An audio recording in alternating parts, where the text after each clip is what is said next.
Hey, this is Paul Payton with Focal Splash, and I was asked if I could make this image better. And I said, yes, we could do that. So, getting right into it, first I'm gonna create a new layer with Control J, makes a copy of the layer, and filter and camera raw filter. It doesn't have to be a raw file to get into camera raw filter. It's a very nice way of processing photographs. Alright, so let's hit auto on the white balance, and I knew that it was way too blue. Let's make it a little less yellow and a little less green. Ooh, that looks nice. And then auto on exposure, that brightens it up. A little too much for my taste. Let's bring down the highlights, and it's already looking amazing. I knew it would. Bring up the contrast a little bit in dehaze, and then bringing down the vignette. I love me some vignette. I don't like to see the vignette. You don't really want to know it's there. If you put too much vignette on it, everybody goes, wow, that's a hard vignette. But if you back it up to where, that's no vignette, and you back it up to where people aren't going to really see, and something like that, and feather it out just a little bit, and go back here. We're still looking at camera raw. I think we're done in the camera raw filter. Just hit OK. We have before and after. Yeah, before and after. So it's already looking a lot better. So I'm going to zoom in here. I'm going to create another layer. I can click down here to create the layer with the healing brush. All right, I'm going to select with Alt key, select this spot right here, and we're just going to clean up. The healing brush is a lot better than either the spot healing brush or the clone stamp tool. Clone stamp tool, let's just show you that, would get this right here, and when you paint, it paints exactly the same pixels, right? And that is not what we want.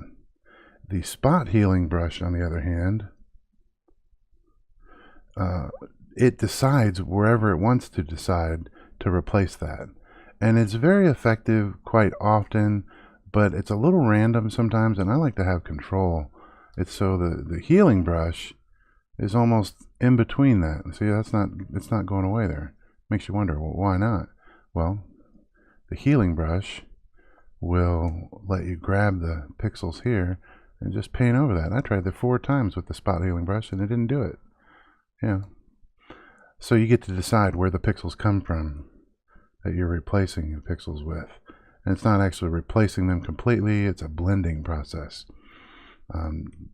Generally it blends the texture from where you're getting the pixels from to blends that texture into where you're putting the pixels. So I like that. And there's right here, looks like it might be hair or something, but if we just clean it up, it'll be all right. All right.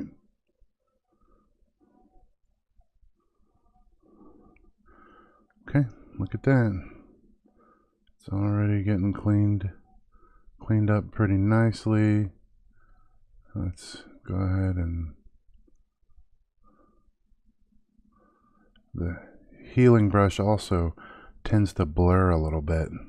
And in an image like this, where there's not a whole lot of detail in the small, a lot of small detail, it's okay. See, there's some JPEG artifacts here, and the healing brush, and just clean those up.